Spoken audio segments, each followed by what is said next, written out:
rifle range at Fort Benning stretched across 200 yards of Georgia red clay. The August sun hammered down on the concrete firing line, heat shimmering off the metal railings. 12 shooters stood at their positions, checking weapons, adjusting scopes, trying not to think about the 100-degree temperature. At position 7 stood a woman. She was small, maybe 5'4", slim build, couldn't weigh more than 120 pounds. Her dark blonde hair was pulled back in a regulation bun, sweat already darkening the edges. She wore standard army fatigues that looked a size too big. Her hands were small as she gripped the M24 sniper rifle, the weapon nearly as long as her torso. The soldiers on either side of her exchanged glances. One smirked. "You lost, ma'am," he called over. "The admin building is back that way." Laughter rippled down the line. Another soldier leaned toward his buddy. "I give her one shot before she quits. That recoil's gonna knock her on her ass." More laughter. The woman at position 7 didn't turn, didn't respond. She just kept adjusting her scope, her face calm, her green eyes focused downrange. A staff sergeant walked behind the firing line, clipboard in hand. He stopped when he saw her. "Lieutenant Hayes," he said, "you sure you're in the right place? This is a battalion marksmanship competition. Advanced shooters only." She looked up at him. "Yes, Sergeant, I'm sure. You qualified expert on the M4, right?" "Yes, Sergeant. This is different. This is long-range precision. It's not point and shoot." "I understand, Sergeant." He studied her for a moment, then shrugged. "All right, your funeral." He walked away. Behind her, the whispers continued. She's going to embarrass herself. Why do they even let women try this? Bet she doesn't hit the target once. Emma Hayes heard every word. She had heard words like them for 6 years. She didn't flinch. She didn't turn. She just kept her hand steady on the rifle. They thought they knew who she was. A young lieutenant trying to prove something. A woman out of her depth. Someone who didn't belong. They didn't know anything. Before we begin, make sure to subscribe to Those Who Left a Trace, so you never miss these powerful stories of courage. And tell us in the comments, where are you watching from today? We love seeing how far these stories reach. Lieutenant Emma Hayes was 27 years old. She had joined the Army at 21, straight out of a small town in Montana, where she'd grown up hunting elk with her father. She'd enlisted as infantry, one of the first women allowed to do so after the combat exclusion policy ended. She'd gone to officer candidate school. She'd earned her commission, and she'd spent the last 6 years being told she didn't belong. Too small, too quiet, too female. But Emma Hayes had a secret, a gift she'd never advertised, a skill she discovered when she was 12 years old, holding her father's hunting rifle for the first time. She never missed. Not once. Not ever. At the range that day, the competition was simple. 20 shots. 10 targets at varying distances from 300 to 800 yards. Wind conditions changing. Heat distortion rising off the ground. Each shooter got one magazine. One chance. The range officer's voice crackled over the loudspeaker. "Shooters, make ready." Emma dropped to the prone position. Her body pressed against the hot concrete. She settled the rifle into her shoulder, her cheek against the stock. Her breathing slowed. Her heartbeat steadied. Down the line, the other shooters did the same. Most of them were men. Most of them had been shooting competitively for years. Staff sergeants, gunnery sergeants, a few captains and majors. All of them confident. All of them experienced. All of them certain the woman at position 7 was about to fail. Commence firing. The first shooter took a shot. The crack of the rifle echoed across the range. A hit, center mass at 300 yards. Solid. The second shooter fired. Another hit. Down the line they went. Some hits, some misses. The wind was tricky. The heat made the targets waver. Then it was Emma's turn. She exhaled slowly. Her finger rested lightly on the trigger. The target was 300 yards downrange. A simple shot for most trained marksmen, but the heat shimmer made it dance. She squeezed. The rifle kicked. The sound split the air. Downrange, the target monitor flashed. Perfect center hit. Dead center. The range officer's voice came over the speaker. Position 7. 10 ring. Center mass. A few soldiers glanced their way, surprised but not impressed. Anyone could get lucky once. Emma cycled the bolt, loaded the next round. The second target was 400 yards. Smaller. The wind had picked up. She adjusted for windage, elevated slightly, breathed, squeezed. Another perfect hit. Position 7. 10 ring. Now people were watching. The third target. 500 yards. The heat shimmer was worse now, distorting the image. Emma didn't hesitate. She read the wind, adjusted, fired. Perfect hit. Position 7. 10 ring. The soldiers on either side of her had stopped shooting. They were staring now. The staff sergeant with the clipboard walked closer, squinting at the monitor. Fourth target. 600 yards. The distance where most shooters started missing. Emma's breathing was rhythmic, calm. She saw the target as if it were right in front of her. Distance meant nothing. Wind meant nothing. There was only the target and the trigger. She fired. Perfect hit. Position 7. 10 ring. By the 8th shot, the entire range had gone quiet. Every shooter had stopped. Every range officer was watching. Emma Hayes had fired 8 shots at 8 different targets, distances ranging from 300 to 700 yards. 8 perfect hits. All center mass. All 10 ring. Captain Brian Foster stood behind the firing line, arms crossed, jaw tight. He'd been running this competition for 3 years. He'd never seen anyone shoot like this. Not even close. The 9th target was 750 yards. Wind gusting. Heat distortion severe. Most shooters wouldn't even attempt it. Emma adjusted her scope, calculated wind speed and direction in her head, elevated, held her breath, fired. The bullet flew. For a moment, nothing. Then the monitor flashed. Perfect hit. Position 7. 10 ring. Someone whistled low. Another soldier muttered, "No way." The final target. 800 yards.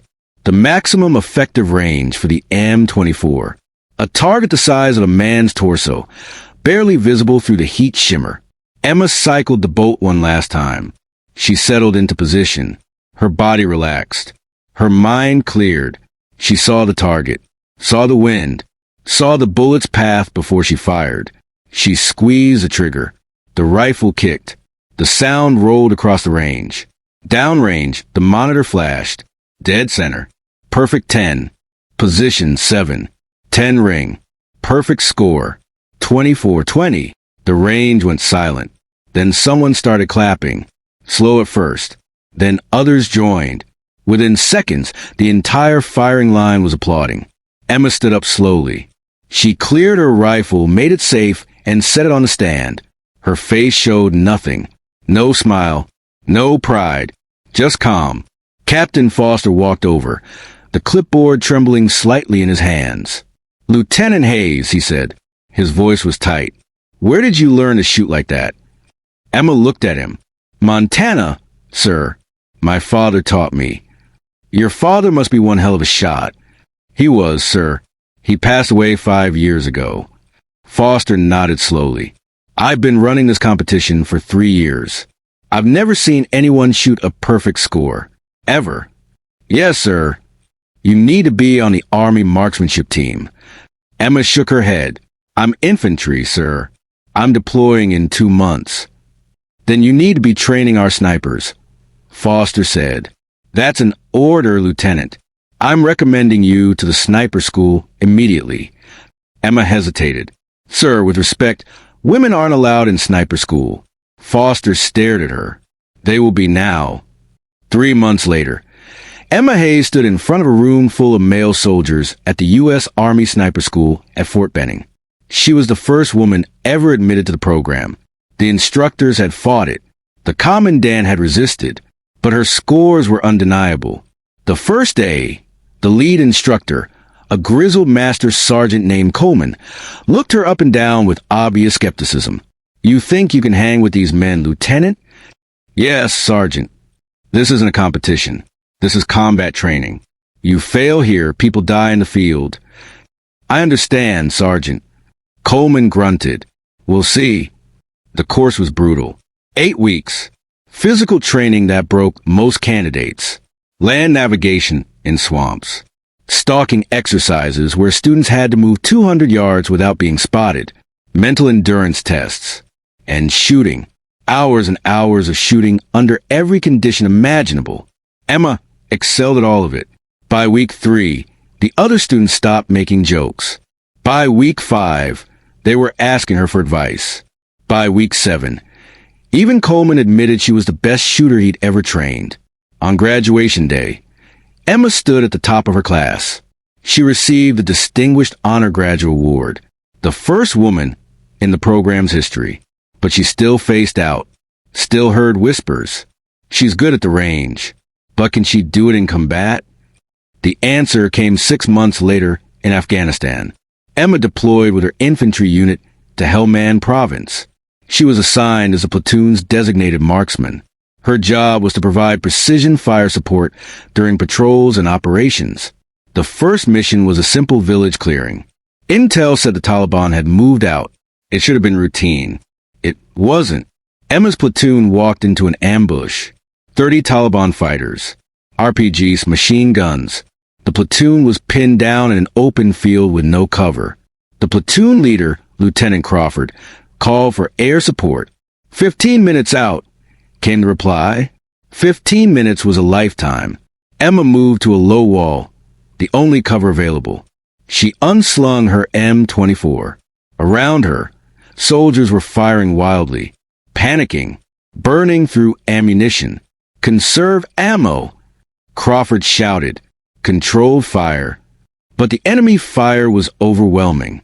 2 soldiers were hit. Medics dragged them back. The platoon was being chewed apart.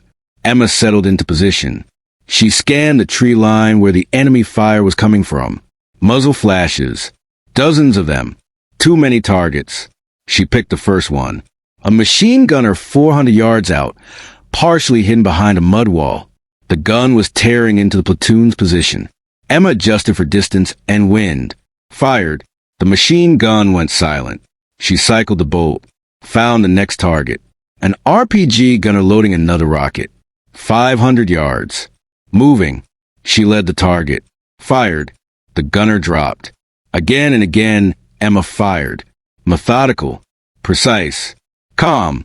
While everyone around her panicked, she picked off targets with surgical precision. Machine gunners. RPG teams. Squad leaders. Every shot a hit. Every hit critical. Within 8 minutes, the enemy fire slackened. By the time air support arrived, the ambush was broken.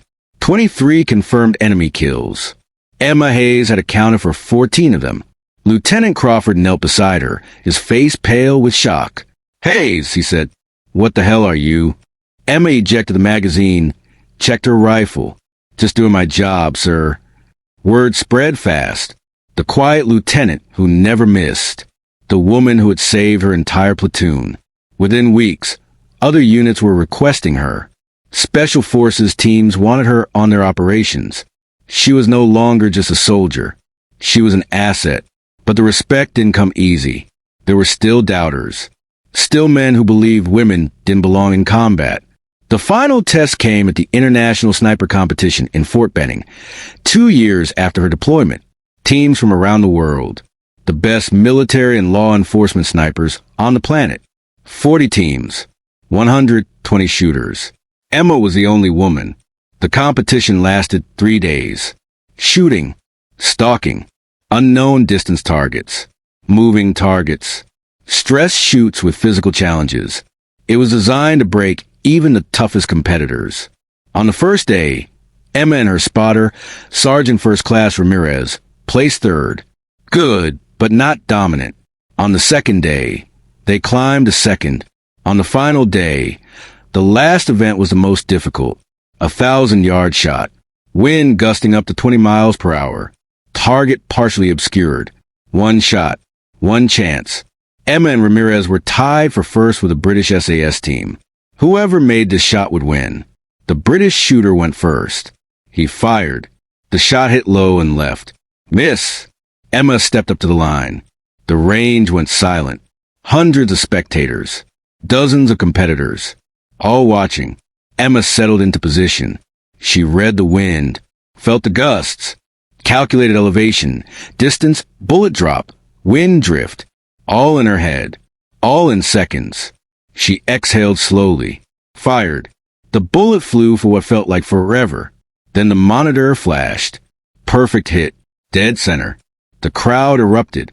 Emma Hayes and Sergeant Ramirez won the international sniper competition. The first time a woman had ever competed. The first time a woman had ever won. When Emma stepped onto the podium to receive the trophy, she looked out at the crowd, at the male soldiers who had doubted her, at the instructors who had tried to keep her out of sniper school, at the officers who had said women couldn't do this job. And she said nothing, just accepted the trophy with quiet grace. Because Emma Hayes had never needed to prove anything to anyone. She let her shots speak for themselves. Years later, Emma Hayes became the first female sniper school instructor. She trained hundreds of soldiers, men and women, teaching them the skills that had made her a legend. And when young female soldiers asked her how she did it, how she overcame the doubt and the mockery and the discrimination, she gave them the same answer every time. Focus on the target. Ignore everything else. The bullet doesn't care if you're male or female. It only cares if you do your job right. She paused. So do your job right, every single time. The moral of this story is simple. Skill has no gender. Courage has no size. And the quietest person on the range might be the deadliest one there. Never judge someone by their appearance. Judge them by their performance. And when someone proves you wrong, have the humility to admit it. If this story moved you, please subscribe to Those Who Left a Trace. We bring you true tales of courage, sacrifice, and honor. Stories that remind us that heroes come in all forms. And tell us in the comments, who's the person who proved everyone wrong in your life? We would love to hear your story. Until next time, stay strong, stay humble, and never underestimate anyone.